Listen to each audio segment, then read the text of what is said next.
한판 내부자들 바로 시작하겠습니다. CBS 김규환 논설위원님 어서 오십시오. 네, 오랜만입니다. 예, 왠지 키 오랜만에 뵙는 것 같죠? 그러니까요. 근데 저 방송을 자꾸 하면 예. 좀 많이 하는 건 아니지만 제가 예. 얼굴이 좀 알려지면 아. 인간관계가 좀 넓어지고 깊어져야 되는데 예. 인간관계가 점점 좁아지고 심각한 위기에 좀 직면해 있습니다. 아, 그런 거예요?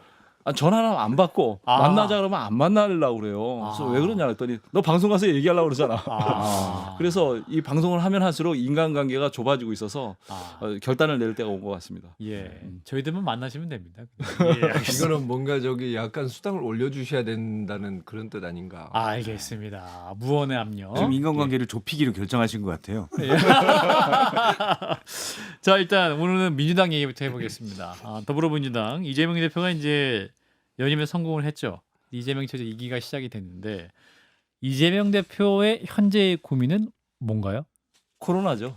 코로나? 코로나 걸리셨잖아요. 예, 그렇죠. 이제 그 약을 드시면서 네, 이제 사실 코로나도 회복을 하셔야 이게 되고. 양성 반응이 나오셨지만 예, 이재명 대표가 뭐 85%의 뭐 지지율을 받고 뭐 그럼 뭐 꽃다발인가요? 거기 띠도 뭐 강이 보이면 리버브 뭐 바다가 보이면 오션뷰 이재명이 보면 뭐 저 뭐죠? 저 이재명이 보면 알라뷰 뭐 이런 것도 받으니까 굉장히 기분이 좋으실 것 같은데 실제로는요. 예. 이재명 대표가 요즘 굉장히 힘들어합니다. 심기가. 예, 건강도 그렇고 아. 마음도 그렇고 예. 왜 그럴까요? 여러분이 예상하는 건 똑같습니다. 지금 시간이 점점 다가오고 있어요. 재판의 시간이. 예, 그것 때문에 실제로 굉장히 심각하게 좀 고심이 많이 커요. 그래서 지금 이재명은 지금 뭐 하고 있느냐 묻는다면 이재명은 지금 끝까지 갈 동지를 찾고 있다. 이렇게 얘기를 드리고 싶어요. 끝까지 갈 동지라면 재판이 많이 그런 있는데. 거보다 지금 이재명 대표가 7개 사건에 11개 정도 혐의로 재판을 받고 있잖아요. 그런데 이제 빠르면 10월에 2달 뒤에 이제 한 달 반밖에 안 남았죠. 1심 선고가 이제 나올 건데 사실은 그 이재명 대표 측이나 뭐 그 가까운 분들 얘기 들어보면 대장동 사건이나 대북송금 그리고 성남 FC 이런 사건들에 대해서는 법리적으로도 좀 무죄가 날 가능성도 있다라고 전망들을 해요. 근데 걱정을 하는 게 뭐냐면 공직선거법 위반하고 위증교사 이거 혐의도 단순하고 뭐 김웅 의원님이 더 잘 아시겠지만 그래서 이 부분에 대해서는 상당히 좀 걱정하는 분위기예요. 그래서 이재명 대표가 그 1심 선고 이후 나오면 지금 같은 그 지도 체제가 유지는 되겠죠. 뭐 이재명 대표가 2심 선고 뭐 유죄가 나온다고 해서 당장 뭐 사퇴라거나 이럴 가능성은 1도 없습니다. 뭐 김민석 뭐 수석 최고위원이 뭐 물려받 이런 가능성 그냥 호사가들이 하는 얘기요. 그럴 가능성은 전혀 없습니다.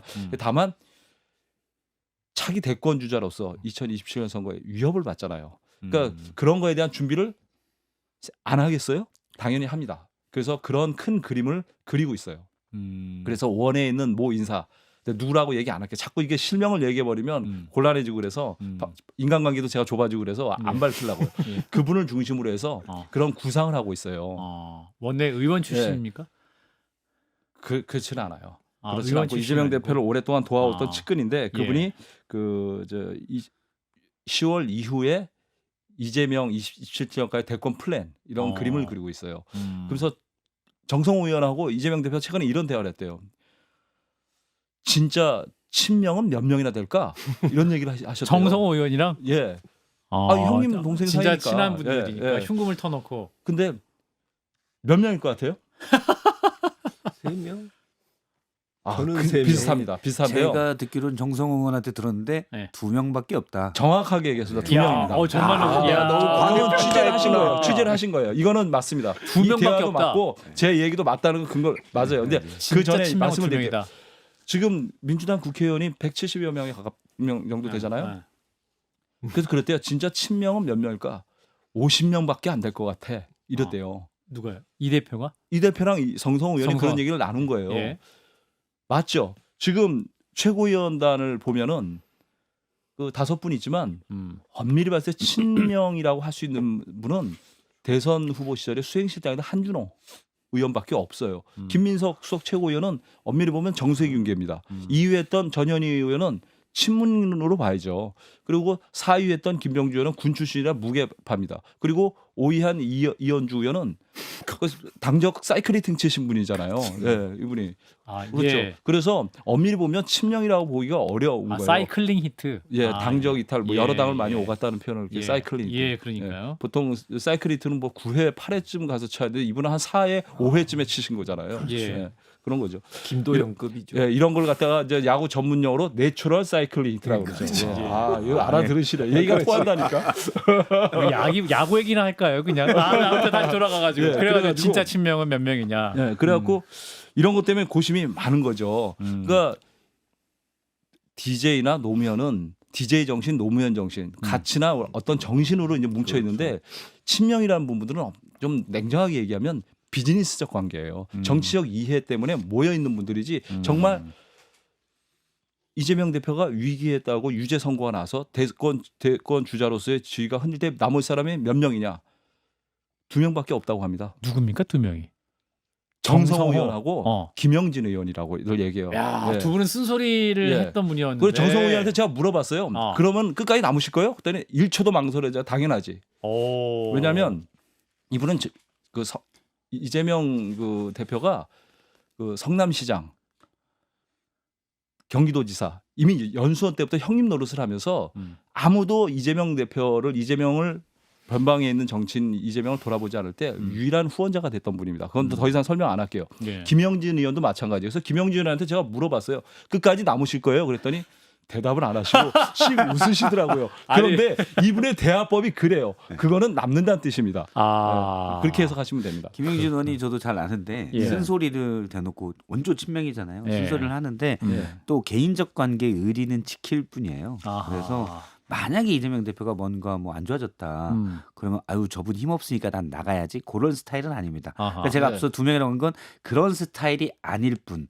힘에 있어서 힘을 보고 기대는 게 아니라 아. 그냥 오랫동안 의리. 예, 의리로 있을 분이 그 2명이다. 두 분은 그냥 본인 힘으로도 지역구를 지킬 수 있는 분들이기 때문에 그런 선택을 할 수도 있는 거죠.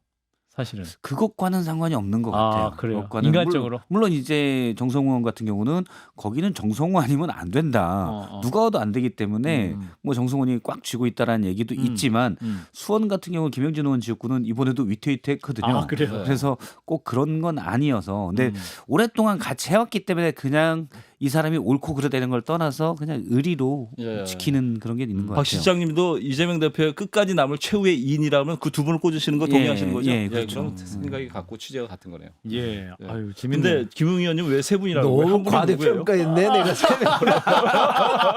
아니 한명더 저는 민주당 의원을 몇 명 만나봤었잖아요. 아, 이제 예. 만나 보면은 저기 막 욕, 저희가 뭐 만나면 맨날 뭐 이재명 대표 욕하고 이제 네. 뭐 그 네. 판결이 뭔지 아냐고 막 이런 이야기 하잖아요. 그럴 때 이제 뭐 한두 분 같은 경우는 야 불쌍하잖아 좀 그만 좀 해. 뭐 이렇게 이야기해 주는 분들도 있더라고요. 아. 그래서 그래도 뭐 인간적인 매력이 있나 보다 생각을 했는데 음. 저는 국회에 있어봤잖아요. 예. 아 국회에서 의리? 야 정말 그거는 의리. 네. 차라리 대한민국에서 늑대를 찾는 게 더 쉽습니다. 아, 의리는 없다. 국회에서 의리는 의리를 없다. 찾기. 아, 정성호 의원은 우리 당이나 저 당이나 없다. 저는 당에 대한 의리도 없다고 봐요. 대부분의 의원들이 자기가 여기에서 다음번에 공천받기 어렵고 뭐 예를 들어서 그 유권자 분포가 달라졌다라고 생각하면 다들 언제든지 바뀔 수 있는 사람. 자, 이런 가운데 네. 이제 초1회라는 이름이 등장합니다. 네, 네, 네. 비명계 15분이 이제 모임을 결성해서 세력화에 들어갔다는 보도가 있는데 사실 이게 뭐 큰 선거가 있는 상황도 아니기 때문에 그래도 대놓고 이재명 체제에서 세력화를 공식 선언하고 대놓고 공개적인 활동을 하는 거는 이례적인 일이죠. 그러니까 초일회가 어떤 모임이냐면 그 이재명 대표 그 체포 동의안 때 가결파라고 보시면 되고 또는 총선 당시에 낙천자 모임이라고 보면 되고 좀 더 아름다운 용어로는 비명 횡사자 모임이라고 보면 돼요. 그러니까 15명이에요. 양희대 전 의원이 자꾸 웃지 마세요. 방송 못 하겠어요. 너무 찰떡같이 이야기를 하시니까 예. 그래가지고 양기대 전 의원이 이제 간사를 맡고 있는데 예. 그 원래 저 총선 공천 과정에서 이분들이 그 왔다 갔다 했잖아요. 근데 왜 모였냐면 우리가 이재명 대표한테 왜 당했냐? 뭉쳐 있지 않아서 당한 거다라는 인식이 강해요. 그래서 우리 뭉쳐 있자. 그래서 모임을 덩어리로 만든 있자. 거예요. 그래서 3월, 4월에 이런 얘기를 오가다가 6월에 그 첫 공식 모임을 가졌고 이름을 초일회라고 한 것은 매달 뭐 첫 번째 일요일 이런 뜻이기도 한데 네. 원래는 초심을 잃지 말고 일신 우일신하자 이런 뜻으로 초일회라고 이름을 졌다고 해요. 여기에 참여하는 분들이 예. 양기대, 윤영찬, 강병원, 박광원, 김철민, 송갑석, 박용진, 신동근 의원 8명인데 왜 제가 이름을 공개하냐면 15명 중에 이분들만 명단 공개를 저한테 동의해 주셨어요. 나머지 분들은 공개하지 말아달라고 그 대표 역할을 하시는 분이 저한테 부탁을 했어요. 왜냐하면 이름 공개를 원하지 않는다고. 그리고 이분들이 대부분 다 백수입니다. 이 중에 유일하게 직업이 있는 분은 딱 한 분밖에 없어요. 박광원 전 원내대표만 예. 법무법인 화우에서 지금 고문인가 그러고 일하고 있고 나머지들은 다 백수예요. 윤영찬 의원 같은 경우는 최근에 파키스탄 뭐 일주일 여행 갔다 오고 다 놀고 있어요. 그래서 요 정도 노는이- 공개된 것도 저희만 알고 있는 건가요? 다른 언론은 공개 안 됐나요? 모니터 해보세요. 나오겠어요? 어. 제가 뭐 남들 하는 얘기 하는 거 봤어요 여기 와서. 죄송합니다. 너무 건방진 발언을 했어요. 어쨌거나 그래서 이분들이 놀고 있느니 우리 이재명 갖고 우리가 대선 정권 교체할 수 있겠느냐? 이제 모이자, 뭉치자. 그리고 결정적으로는 이재명 대표 1심 선고가 앞으로 닥쳤잖아요. 그러니까 이제 모이자는 얘기를 하는 거죠. 그래서 이분들이 이제 생각하고 있는 것은 얼굴이 있어야 될 거 아니에요. 대선권 주자급. 그렇죠. 그래서 이분들이 생각하는 분은 일단 김동연 지사를 좀 염두에 좀 두고 있는 눈치야. 대놓고 얘기는 안 하는데. 예. 그리고 김부겸 그 전 총리도 이따 더 자세히 말씀드리겠지만 김부겸 그 총리도 염두에 좀 두고 있어요. 그렇지만 아직은 좀 열려 있는 단계다. 그리고 누구에게나 문화가 개방돼 있고 우리는 확실히 반명이다, 비명이다. 이재명으로는 안 된다는 걸 명확하게 하고 이제 세력화에 나서겠다고 공식적으로 얘기를 했어요. 그래서 이분들은 이제 정리하면 이재명 대표에게 복수 혈전을 꿈꾸는 레지스탕스 모임이다. 이렇게 보시면 되는 거예요. 약간 비명 행사가 좀 더 아름다운 용어가 이 밖에 그 예. 뭐 민주주의 레지스탕스. 4.0이라고 또 있어요. 예. 있는데 예. 이분은 이제 전해철 의원이 주도를 하고 있는데 이 모임은 비명하고만 있는 게 아니고 친명 이런 분들이 섞여 있어서 이런 그 반명 활동의 구심점이 되기는 좀 어려운 상황이에요. 그 21대 국회 때 그 문재인 정부 출신 국회의원이 19명이었어요. 근데 지금 22대 국회에서는 27명 늘어났습니다. 그 친문이 더 늘어났는데 왜 그래? 이렇게 물으시는데 대부분이 친명으로 다 전향을 해서 사실상 친문이라는 게 없어요. 그렇게 보시면 됩니다. 아까 초일의 명단 다시 한번 짚어보면 양기대, 네. 강병원, 박광원, 박용진, 윤영찬, 김철민, 송갑석, 신동근. 송갑석, 신동근. 나머지 7분은 제가 지금 상황에 따라서 예. 좀 말씀드릴게요. 알겠습니다. 예, 한판 승부 진짜. 단독으로. 예. 우리 국민의힘의 가장 위협적인 인물들입니다. 그렇습니까? 그리고 정말 제가 그 의정 의정 활동을 하면서 정말 그 주의 깊게 보고 늘 항상 감탄하고 경계를 했던 인물들이 또 우리 이재명 대표께서 다 정리를 해주셨는데 이분들이 또 다시 등장하니 두렵습니다. 그리고요. 그 저 방송 끝난 다음에 조홍천 전 의원 출연하지 않아요? 맞아요. 예. 그 초일회에서 정말 영입하고 싶은 사람이 조홍천 의원인데 개혁신당에 지금 그 당직을 맡고 있잖아요. 총괄 특보단장이잖아요. 네. 그래서 그 조홍천 의원 이따 방송하시면 좀 물어봐 주세요. 예. 조홍천 의원을 좀 모시고 싶은데 예. 상징성도 강하고 그렇죠. 대중적이고 알겠습니다. 말씀도 잘하시고 그래서 정치적 감각 뛰어나고 그래서 하고 싶은데 지금 뭐 하간 그런 생각을 좀 전해달라 저한테 예, 얘기를 밖에 하셨어요. 계실 것 같아요. 예. 자, 또 하나. 이제 이낙연 전 대표 행보도 많이 관심을 갖고 있는데 이제 비명계에 그러면 90점이 될 수 있을 것이냐. 다들 이제 이분들이 초일에 모임을 하시면서 부담스러운 게 당신들 이낙연의 후견 조직 아니야, 반개 조직 아니야, 이낙연을 위한 뭐 별동대 아니야 이렇게 오해를 한다는 거예요. 예. 전혀 관계가 없다는 거죠. 아하. 그래서 모 의원이 이낙연 대표한테 그런 오해를 부식시키기 위해서 찾아가서 다시는 정치하지 마십시오.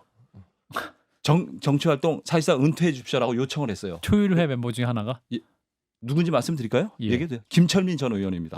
김철민 전 의원이 찾아가서 대표로 이낙연 대표님 더 이상 이제 그 정치 활동하지 마십시오. 사실상 저희들한테 이제 맡겨주시고 더 이상 나서지 말아주십시오. 해서 사실상 강제 정계 은퇴를 했다라고 보시면 됩니다. 일단 뭐 그분의 그 요구일 테니까요. 아니 본인이 수용을 하셨어요. 그렇게 하겠다. 아, 본인도? 초일에 열심히 해라.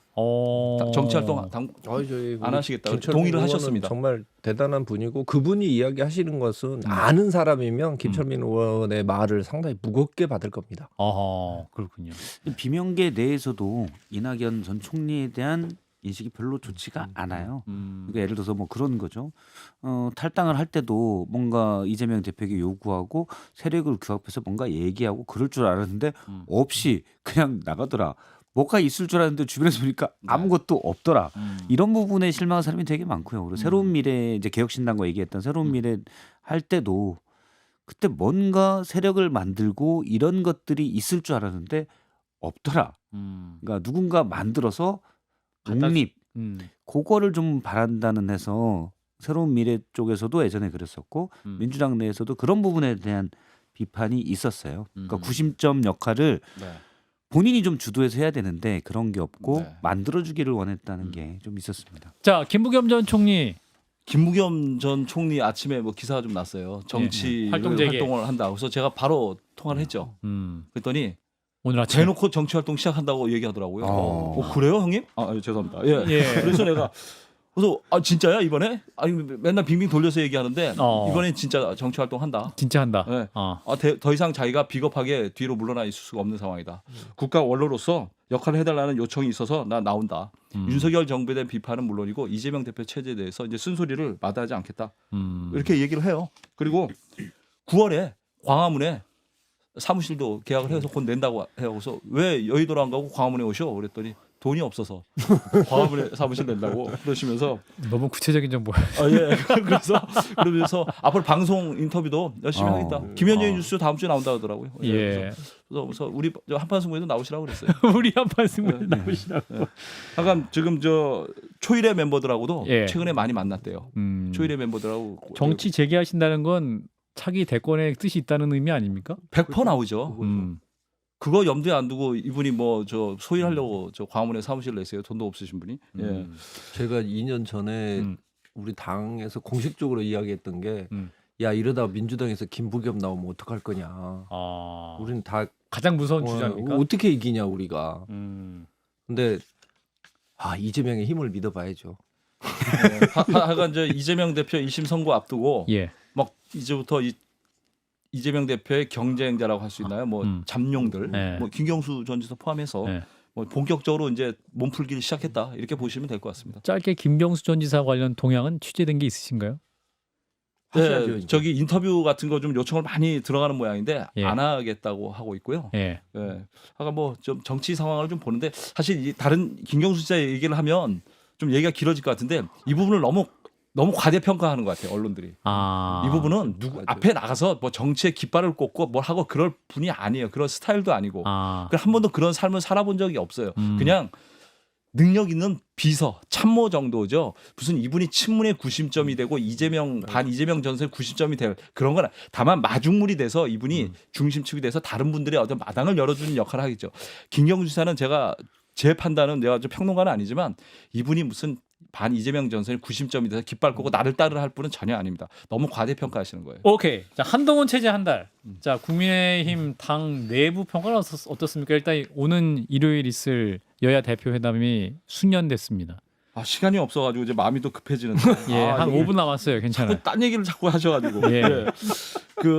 지금 한동훈 대표 체제가 한 달 됐잖아요.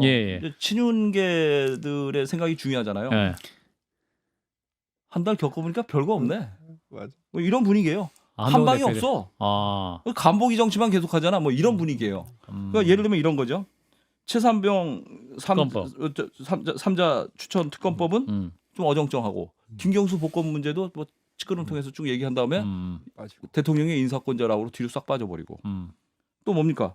김영석 독립기념관장 문제 인사 문제라고 입장을 애매하게 가시고 그리고 권익위원회 김 국장 그 사망 사건에 대해서는 아예 입장을 또 안 냈잖아요. 요청이 있었음에도 불구하고 그러니까 아직은 대통령의 눈치를 좀 보고 있다라고 보는 시각이 있고 당직 인사하는 거 보니까 이것도 좀 별로인 거예요. 아니 정정식 그렇게 해서 교체해놓고 고른 사람이 김상훈이야? 사실상 이분은 뭐 공무원 출신이긴 하지만 정책통도 아니거든요. 그리고 한동훈 편이라고 볼 수도 없는 분이에요. 거기다가 뉴라이트 논란 있는 신지호 전략부총장 이분은 친한 내부에서도 논란이 좀 많거든요. 거기다가 여의도 연구소장은 참 겸손하고 인품 훌륭하신 유이동 전 의원을 임명을 했지만 여의도 연구소를 개혁하겠다면서 유이동 이것도 좀 뜨악한 거죠. 그러니까 지켜보니까 별로 그렇게 임팩트가 없다. 특히 가장 못하는 게 이분이 뭐냐면 중진들을 껴안아야 되는데 이걸 잘 못하는 거예요.